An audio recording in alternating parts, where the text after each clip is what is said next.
Hello, good evening, everyone.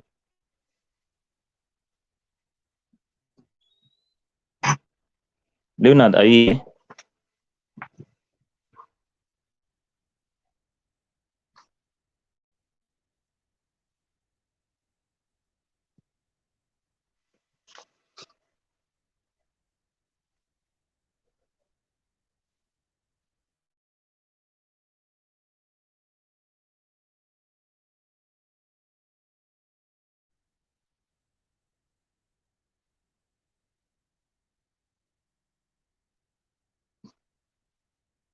Hello, good evening. Leonard, am I live?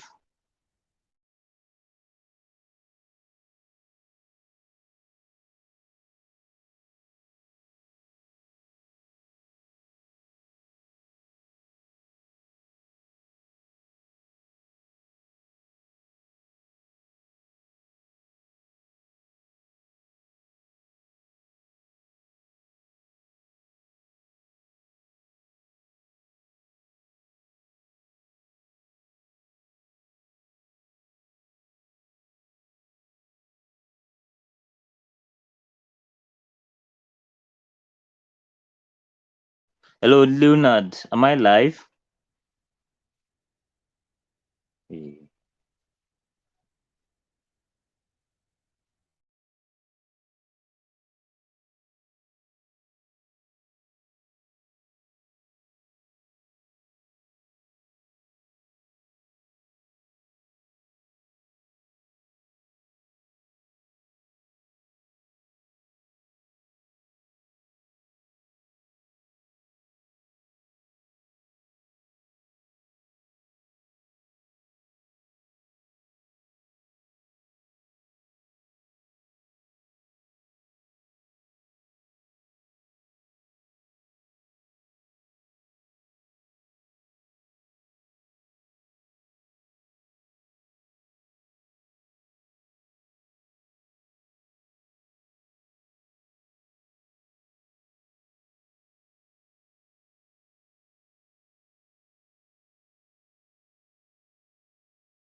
Lay it out to others to have a view of what you've done, to have an understanding of what you've been doing for a while. For example, let's assume you've been doing a primary research for few months. Let's say you've been doing primary research for like 4 or 5 months, and then you you've gotten to the end of your research, and you are even looking for the journal to publish to use to publish already, and probably you are ready for submission and all. There are some conferences called scientific conferences that will accept your presentation, that will accept a a um, a short piece from your work. There are some conferences whereby you can present your work and meet other researchers that are doing similar research work as well. So let me give you an example now. There's a scientific conference in Nigeria that comes up every 2 years. I think they've done the first one in 2019. The conference is called organized by Society for Adolescents and Young People's Health in Nigeria. So they do their conferences in 2 years, and one of the things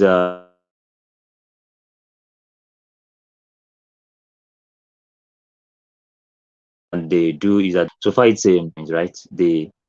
Anytime you hear a scientific conference, that means it's a conference whereby research work is presented in form of abstract.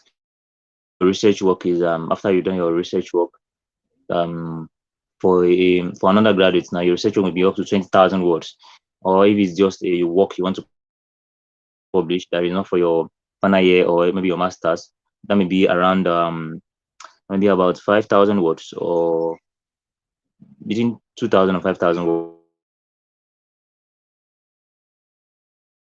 Your abstract is just like 300 or 500 words of your research, a summary of your research, whereby you are trying to summarize what you've done in the past few months. Probably it's a literature review, it's a primary research, or any type of work you've done as a research.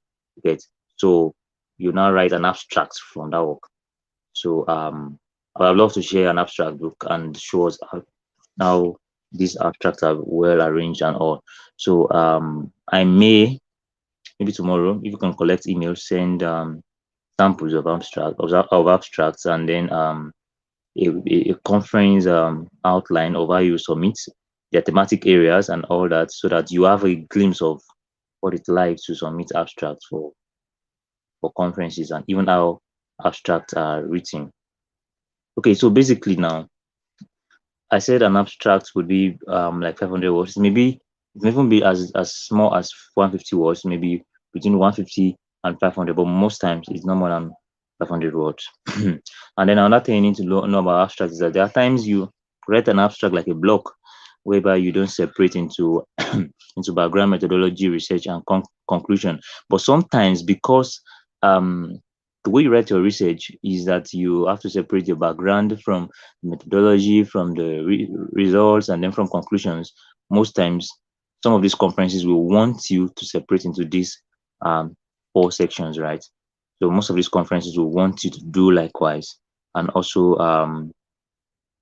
separate your work into that four section, because for a research work, it's either you have background, methodology, result, conclusion, or introduction, methodology, result, discussion. So it's always like four sections, right? So and those are the most important aspects of research. Introduction, whereby you are laying the background for your research work, where you are trying to introduce your work based on what others have written. You are trying to build a background, build a structure upon which you want to write your own research. Your research writing will be about. So that's the introduction. You're trying to lay a foundation. So and then your methodology, which contain okay aim, objectives, okay why are you doing the research, your justification, your hypothesis you are trying, how you analyze your research, and all that. So and then the result aspect, which is you analyzing what you've done.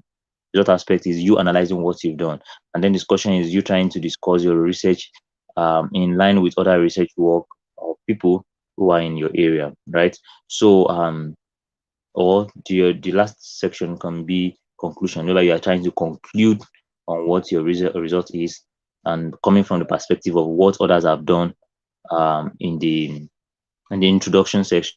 Because when you're doing your introduction, I believe that we've done a lot of training from Research Hub, and you know that when you're doing your introduction, you have to look at what people have written, but you have to make sure that you're not copying word for word. You have to do plagiarism check sometimes, and so that means when you're doing your discussion or conclusion, you view your work from that perspective. You're trying to compare your results with what people have done. So now, what you do when you're not writing abstract from a full paper work, or from a full article, is that you have to get the most interesting aspect of your work, the introductory aspect from that introductory part, which will be at the beginning, a short introduction, and then a short methodology.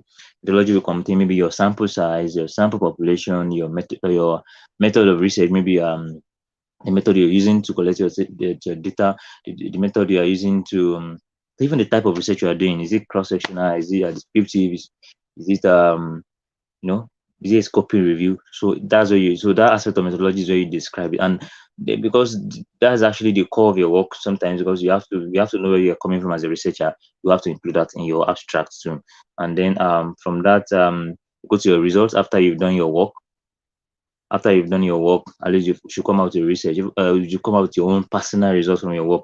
You may have your charts, you may have probably you're doing your primary research now. You may have your charts, your graphs, your tables, and a whole lot of that. So you have to put that in your result section. But most times you don't get to put your tables in your abstract. So what you do in your abstract is just give us interesting aspect of your work. What will make people um to love to read your work? Like, just give us a snippet, just give us a small aspect of your work, so that I will be interested in reading your full paper work. That's why, and that's why you notice that abstracts are always written at the beginning of full paper work. They're always at the top there to show you, to update you about the basic things you need to know about the research, even without reading the full paperwork.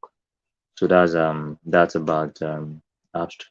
So, but most times you don't get to write an abstract unless you've done a research. So most times it's always good to know how to write your research very well before you even think of an abstract, because you can't write an abstract without having your full work, or at least you have to have started your research already before you think of abstract. Because sometimes I've seen work that are still ongoing, that are submitted. There was a conference I attended in Bangkok in 2019 or 2018, whereby someone from Cameroon submitted a work, and the work, I think the work was about the two sections we have in Cameroon. I think we have Northern Cameroon and Southern Cameroon. So the work was based on that. And then the man is a professor. His name is Falkem. He's from a rare tribe there. And the man presented a work that is still ongoing. He's still doing the research. Like, I think he just started, say, but the work was so interesting that he submitted the abstract. And then, being a professor too, respect is someone that is of high repute and all that. They have to just accept it. So sometimes you just starting your work, you can still get to present your work in a conference. So at least you may even get more collaborations from some of these conferences, and you collaborating with others. um, from that angle, you get to build more strength for your research. For example, let me give an example. For example, in that case, you submitted a work and you get to that conference, you discover someone that is working in that area. Because one thing with conferences, scientific conferences, that they group everybody that submit an abstract. I mean, you guys, in case you make a conference soon, is that the group, for example, if you're working in the area of HIV, is HIV research now. There is an aspect of probably drug use and for maintenance of HIV patients, the aspect of testing, the aspect of ethical consideration for the HIV patients, and also it may be HIV research though, but there's this several you still have several areas under the HIV research. So we call them sub teams or tracks. So one of those tracks, you get to meet people that are doing something related to your track. And that's why you have to present your work sometimes. So that at least you meet people that have similar interests and similar idea in their mind to pull out, to write about, and then to collaborate from there. So it's always good. Normal connection is good, and one of the ways you can connect with people of like minds is you attending conferences, you sharing your research work with others who are ready to share their own research work. You get to communicate. Sometimes maybe by um, sometimes we even get to know the people that are attending the conference by email, because they may share the list of people that are coming. So another thing you need to know about a research presentation is that to be a poster or an oral presentation, a poster is you. I will have shared all these things with you, but the poster is you having a like a canvas of your work. You putting your work on like a canvas, like a spreadsheet, big one, you know, like a flex. You putting your work, and then you hanging it on probably a cardboard or something, on a blackboard, on a board rather, and then people come by to watch your work. So this is like you having a poster. Poster is like, okay, for example, let me give you an example. A poster, you can have a poster for an election, you can have a poster for something to advertise something. So this is the way you're presenting your work, coming up with a poster. They'll give you the size from that conference, will definitely give you a size of that poster that you should bring. So it's on that poster that you not put your work, you have to separate your work. Sometimes you present your charts, and in that case, you present your graphs and all in that case, and you list your co-authors and all. So that way. And then yes. So from that, you stand by your poster in a conference. I think I've described the poster. You stand by your poster in a conference, and then people come by to ask you a question about your research. That's one. Then another one is oral. Oral is you presenting like a lecturer to student. So in that case, people that do similar work with you will be in a room, and then you'll be presenting to others. You'll be presenting to others, and then in turn, people will also present their own to you, or maybe to and then sometimes people even come to some of these we call them I think we call them is this satellite section, or there's a parallel sections, yes. So we call them parallel sections because the way something is happening in that room where you and researchers are in your area are sitting down, in the same way in another room some other people are sitting down. So it's kind of parallel. So that's another kind of one. But then we have oral. Yeah, so oral in inside parallel sessions, and then which other one do we have? So yeah, I think that's all about abstract presentations. So it's just you knowing how to write your research work, and then developing a preamble, which is your abstract. So I think I'm done with that. I can just share some resources later on. So Leonard, are you there? Yes, yes. Thank you so much for this wonderful presentation. So I know that a lot of us would have gotten so much as regards to the what Mr. Gabriel has presented to us. So if there's any question, you can drop it on the comment section, so that after the training, Mr. Gabriel can come up to answer any of them. So we actually have two training. He just did the first aspect, which is the abstract writing, and how to also take your present your abstract in a scientific conference, how to even find scientific conference, as the case may be. But basically, for the second part of the training, we are going to be looking at how to actually how to use this software called Mendeley. I know a lot of us are into writing, are involved in one writing or the other, but we need to know how to use this software that is very essential, so that we will not have issue with it. What make this software very handy is because of its usefulness, and also is potential for you to actually manage all your references, and therefore managing all your references, making them to be in one place, not after um you finish a particular project, you are looking for the references you use here and there. So you can actually manage all your references within a project, within a session, and then after you will harmonize all of them, and it will become useful for you as the case may be. So that is that. Then I'm going to quickly share my screen now, so that I will take us through how you can actually install this software, how you can manage this software, and how you can use it to actually manage your references, how you can use it for your projects, use it for your research, use it for a lot of other things, especially some of us that are planning for our preparing for those in final year, even those that are not yet in final year, or those preparing for graduate school, as the case may be. This software will actually be very handy for you, because it's going to enable you to do a lot.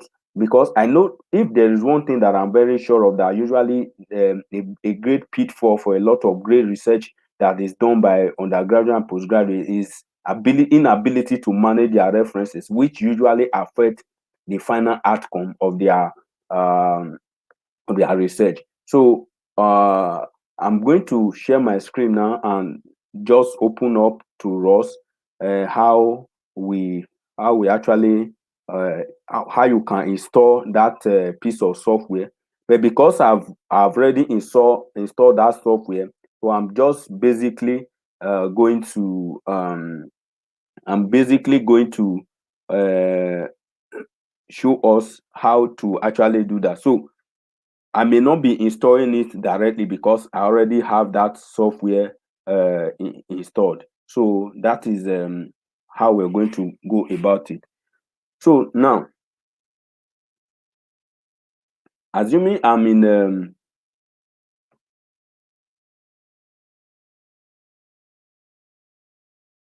so all you just need to do, I'm going to share the screen now.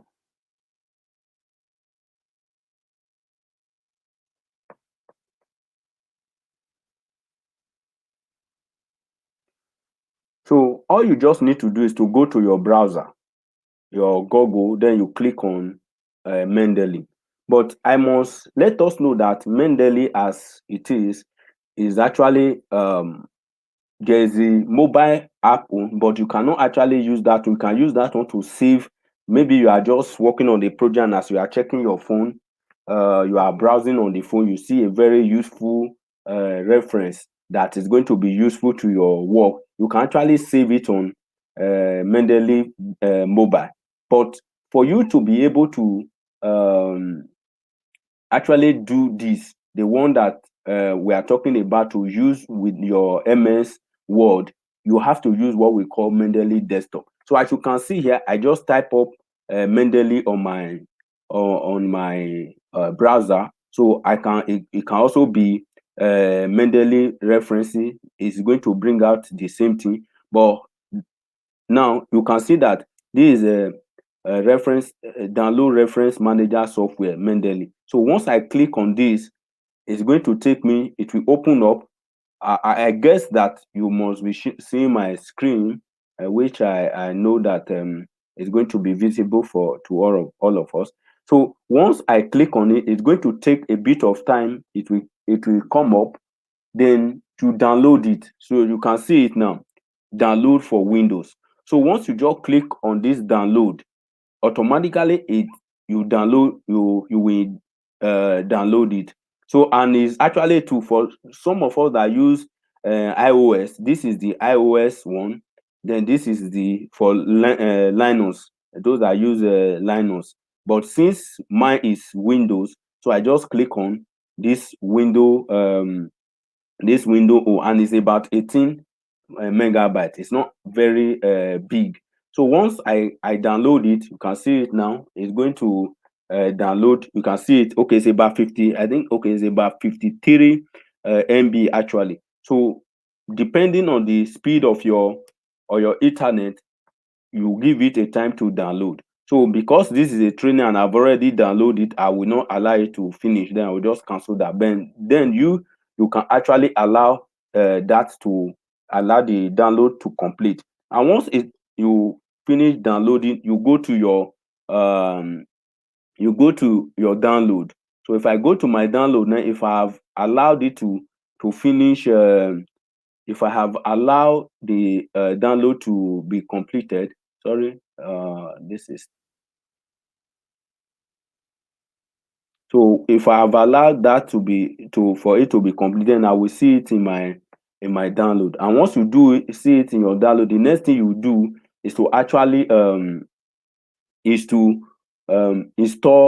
the software. And I think I should have that even on my download as at a place. Let me just look for it. I must have downloaded it at a point.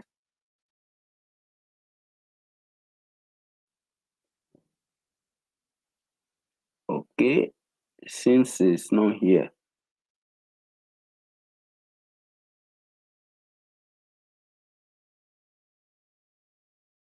Okay, yeah, we have it here. So you can see this is the Mendeley desktop 1.19.4. So you click on it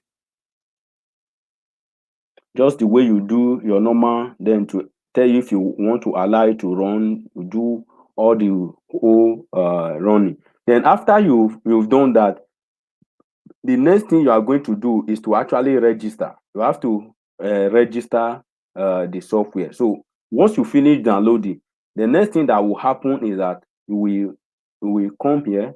Sorry, let me just then you come here, you look for this is how it will come, the icon will come up on your desktop. So you click on this icon, then you allow it to open up the way other software equally open. So it's taking a bit of time, so it will come up now. You can see, okay, it's already coming up.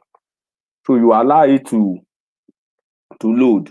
So once it finish loading, okay, it's still loading now. So it's loading the mail. So the reason why it comes here, because I'm actually logging. So if I was not logging, it's going to show me. Let me okay, I think what I will do now, let me log out so that you see what I'm coming. Okay. Oh, sorry.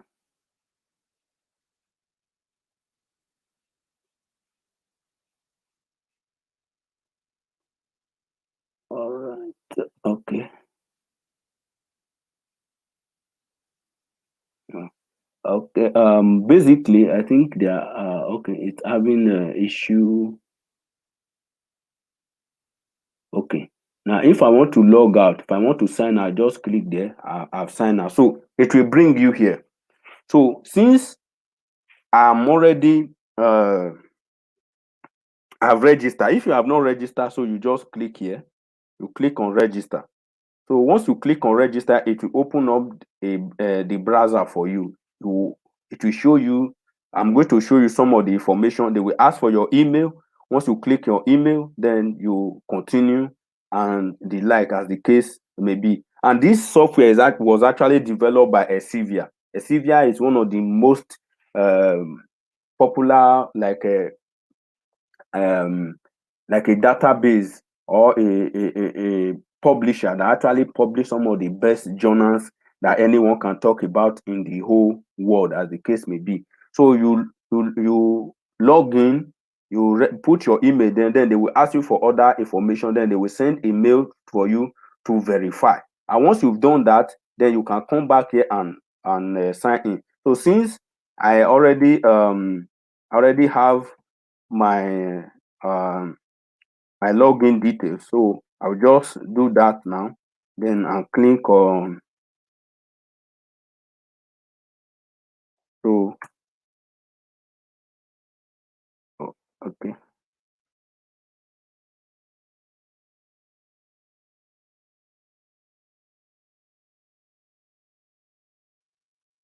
Wow. Oh, sorry, I didn't finish .com rather. So, so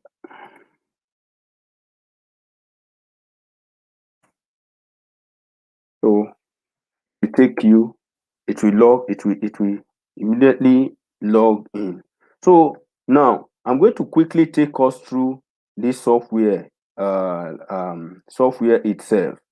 Now, there are certain things that you have to install for this software to work effectively for you. Now, one of the first thing here, we have the file, just the way you add folder, add file, add folder, watch folder, add entry, the way every other thing. Then if you want to sign out, you just sign out from here. Then this other edit is the same. Then there is actually two very important aspects of this is the view and the tool aspect. Then these two aspects actually show you have to install your web export, that is install web exporter. Now the usefulness of this web exporter, I'm going to demonstrate it to us now, and also install your word plugin. Then I'm going to uninstall this now so that I will install it. We'll see how. Then you have to close all your Word document for it to actually work effectively. So let me close this Word document.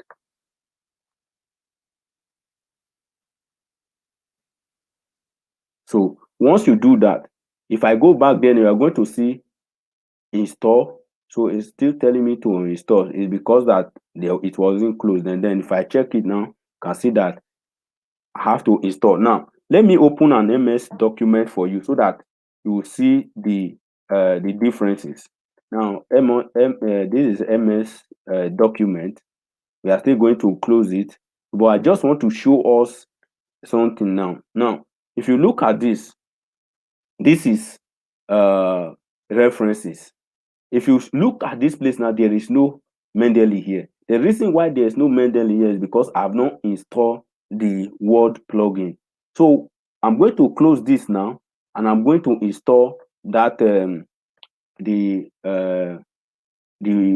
Word plugin. So once I click on here, then it will bring me here. I'll click on it. I'll say OK. So once I say OK, automatically it will install. So if I go back to my Word document now, my MS Word document, you are going to see the icon of the ref of that of Mendeley Word document. You can see it here now. So this is the Mendeley icon, and also other things that I'm going to show us how to. So once you do that, then the next thing you also do is you also install your web importer. Now let me just quickly demonstrate some things to you. You can see that from here, these are different projects that I have worked on that have their different references. Okay, this is another one. This is references I use for that particular work. Then this is another one, references I use for that work. Then you can just see the different kind of work that I have done and the references. So at any point in time, I can always go back there, whether my system, my laptop is with me, or my laptop is not with me, I can always go back there. So if I want to create, let's say for this particular work now, let me create it and call it training folder. Let me call it training folder. So once I create this folder, and automatically is there. So if I want to add anything here, now let's go back to let's go back to software. Let's assume now I'm working on a project. Let's call it COVID. You know, COVID is the major thing that is we are having now all over the world. So let's say COVID, or let me just say let me look at molecular. Let's say I want to do a study on molecular characterization of COVID. I think patients in Nigeria. So I click on this.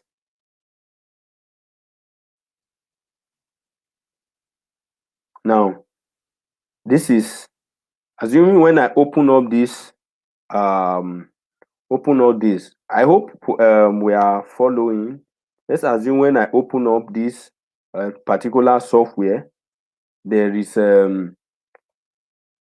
I found this information that I just this information useful. I found this information is going to be useful to my work, and is one of the work that I'm going to reference. Then the next thing I'm going to do, you can see because I've installed that icon, you can see it's showing you Mendeley Web Importer have access to this site. So all I need to do now, I'll just click on this. I'll click on this Mendeley. Then it will ask me to sign in. So once I sign in, I'll just sign in. Then it will take a bit of time. So I'll sign in. So once I sign in, my email is already there. So I just click on, I put my password there.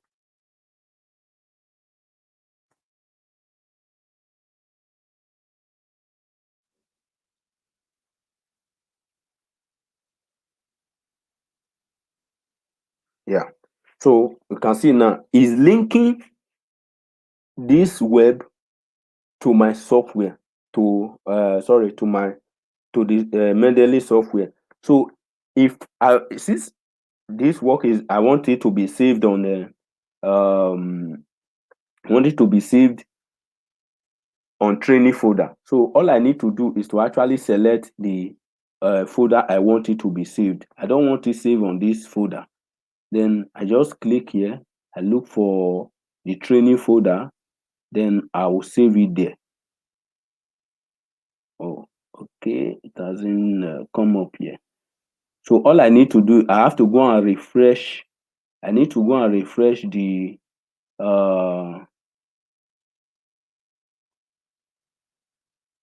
So I need to go and refresh the software itself so that it will, what I've created will be linked to the software, to the web rather, to my web page. So you can see now it's loading, it's linking. So I'll click again to synchronize. So once I synchronize again to be sure. Then I'll go back to this software to the my web. So I'll click on this. Then let me, by now, believe it should have we should have it. Oh,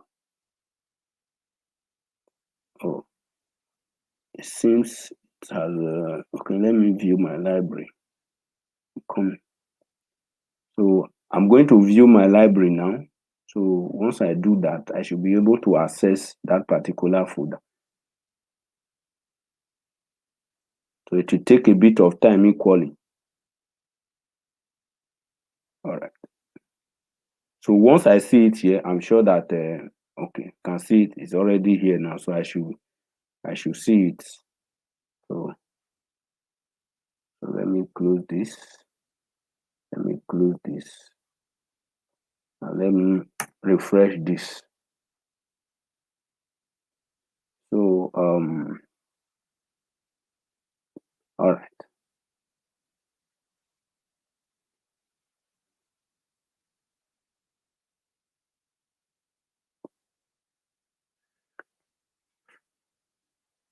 Okay.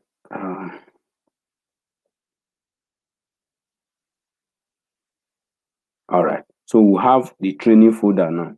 So I want it to be saved in training folder. So once I've done that, then I'll click on this particular one is the one I want to add. So you have to be sure so that you will not go and add the wrong one. Remember that the one we are dealing with is SARS-CoV-2 genomes from Nigeria review community transmission. So I have to look for that particular reference to add to what I'm planning to add. So which is this? So it's a web page. So I'll add it. So once I add it, I'm done with that. I've added that to my software. Then I'll go back to this again. Okay, this one too is also going to be useful for me. Then also I can close this and I'll allow it to actually load too. Then then I take these two from the same author. So I'll click these two. So I'll add. Then once you've done that, that's one way of actually adding the references to your database. Then another way through which you can add this software to is actually to come here. You can see that it's not yet showing anything, so I'll have to refresh this. So once I refresh this, and one important thing is that once you load your once your information is loaded here, you don't need to be online to actually use those information on your Word document. So now, assuming I downloaded a lot of PDF for this particular project that I'm running, and I want to add it. So you just click on add, this add sign. You click on this add sign, then it will take you to your, assuming they are in download. Let's say these are all the PDF I've downloaded for this work. So I can actually move all of them at once. So let's assume now these are all the software I've downloaded that I want to use for this project. So you can see that all of them will actually load. So just give it a bit of time. It will load all the PDF. So you can see all the PDF, they are still loading. They are taking a bit of time. Now this is actually like the first stage. Then the second stage is, now how do you use it in your world, how do you now use it to reference? Now, assuming I'm working on, this is my introduction of the work of this study, and I've gotten some things that I've written up. Let's say I said uh, SARS of 2 is a sorry is a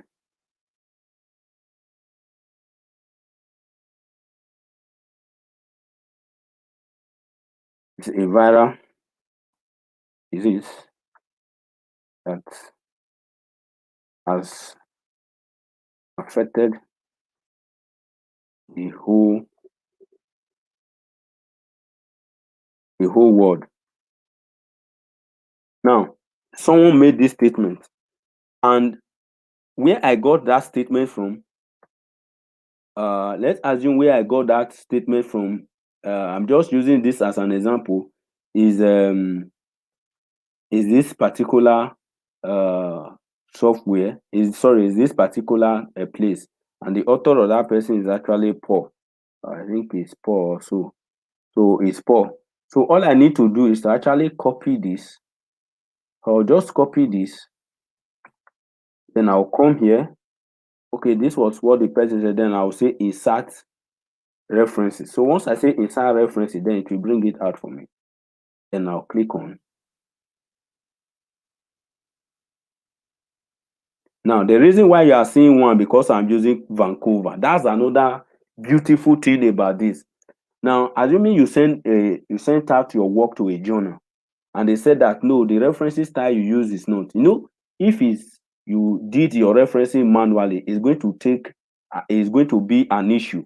The reason being it will be an issue is because you have to start now. How do I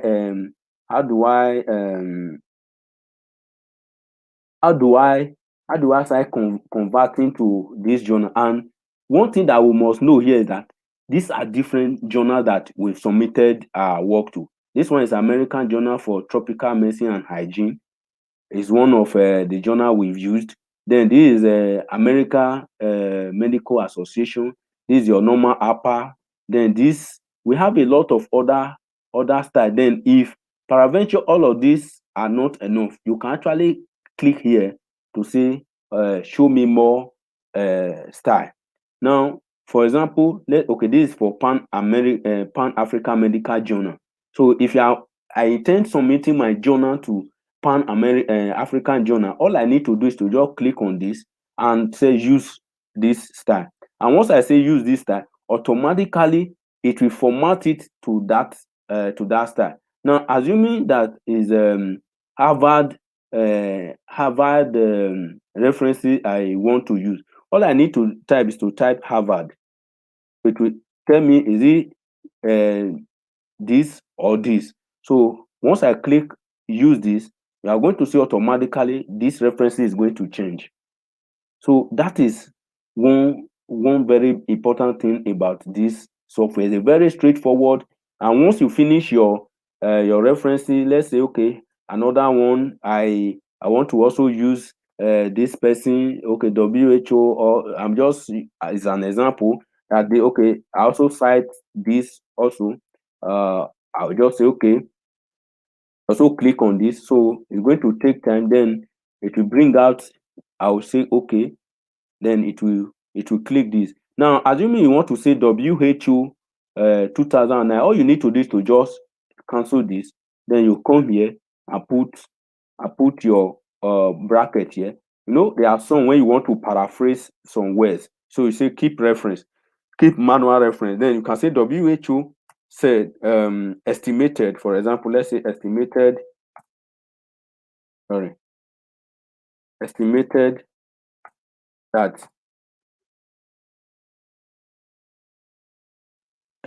that over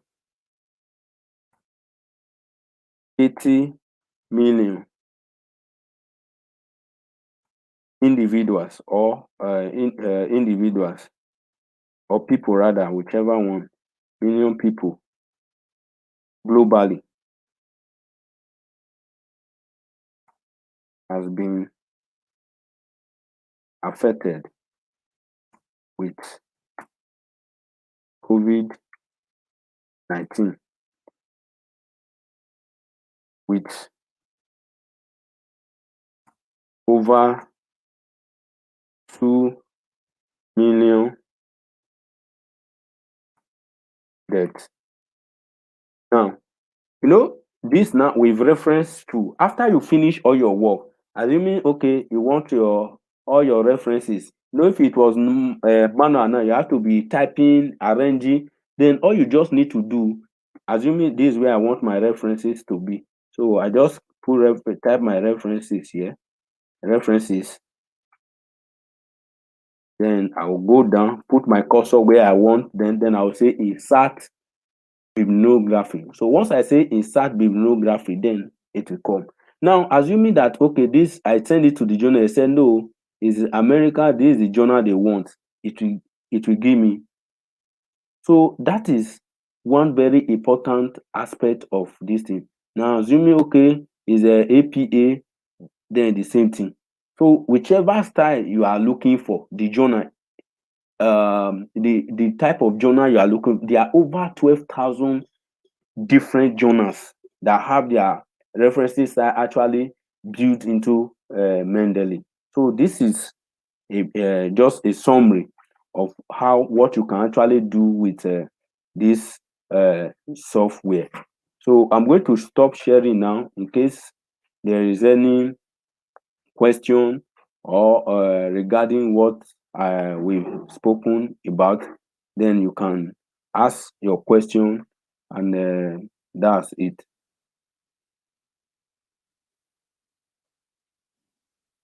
So we can ask our question and make our comment too. If there's any aspect that we need to expatiate on, we can let us know so that we'll rightly kindly do that as the case may be.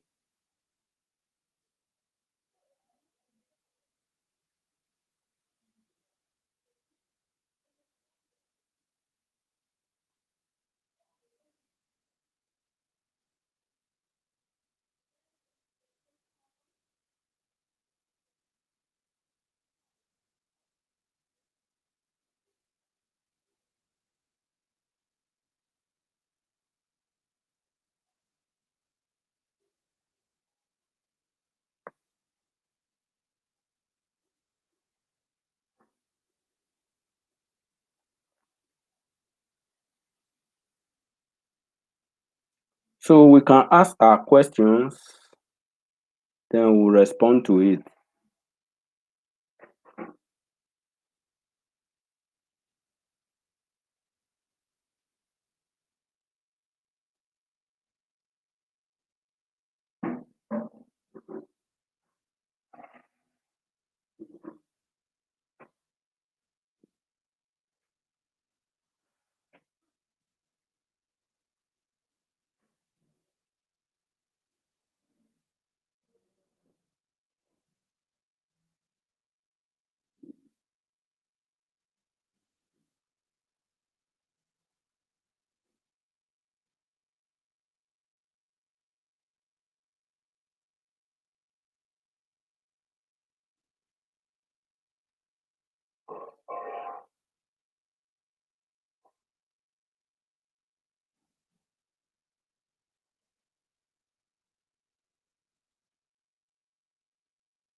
So you can add your comment, your questions.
So we want to thank you for this meeting. So if there is any question, you can ask on the WhatsApp group, and you can also drop your comment on the. So we want to thank you for this meeting. So if there is any question, so you can ask on the still ask your questions on the YouTube channel. Then we'll go back and respond to it. I'm going to project one of the questions that was asked now. One of the question was from Paul was that, thank you, sir, for this wonderful session. Aside Mendeley, are there other software that can be used for this purpose? Yes, there are a lot of other software that can be used. We have the EndNote, we have the Zotero, and a whole lot of others. But what make Mendeley actually good is that it's free and is also an open source. So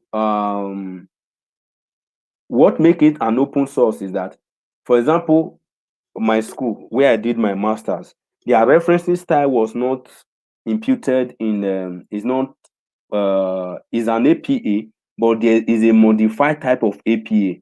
Because it's an open source, I can actually edit the code.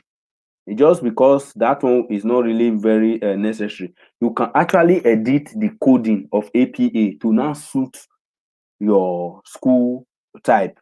So, for example, University of Benin uses APA, but the type of APA University of Benin uses is different from the normal APA. So all you need to do is to actually edit that of University of Benin to suit what, or you just edit the code. For example, some of them will say list all the whole authors, but some will say after 4 or 3 make it a top. So it's just for you to go to the software and edit and tell the software, because once you have listed 4 softwares, the people in computer science will actually appreciate this more. The people once you list the 4 or the 3 authors, then every other one should be a top, or abbreviate the journal name for me, or write the journal name in full. So those are just what actually make Mendeley to be superior. It's free and it's also an open source, unlike other referencing type. So I think we've been able to answer that question. So you can actually follow us on Twitter at researchhub_ng. Then you can also follow us on Facebook at Research Hub Nigeria. Then you can follow us at LinkedIn at researchhub.ng. Then if you want to send an email, you can send an email to admin@researchhub.com. Then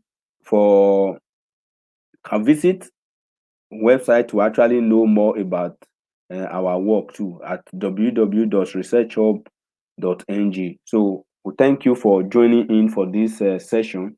We'll see you next session. And also, before we go, just a bit announcement. I want to tell you that a big training is actually coming up that is going to encompass a whole lot of things. Especially, we are going to be training our undergraduate to make them fit for the next generation of research. So we are going to be training our final year undergraduates in all Nigeria universities. So watch out for this particular training. It's not just going to be only for us alone. It's going to be for every individual who is an early career researcher that is interested in research. So make yourself available. The flyers are going to be out. Then we're going to also make it available for all of us to share on our space. Make sure that all the people that you know, undergraduate, those in your school, your fellowship, actually take part in this training. So thank you, and we'll see you in our next training.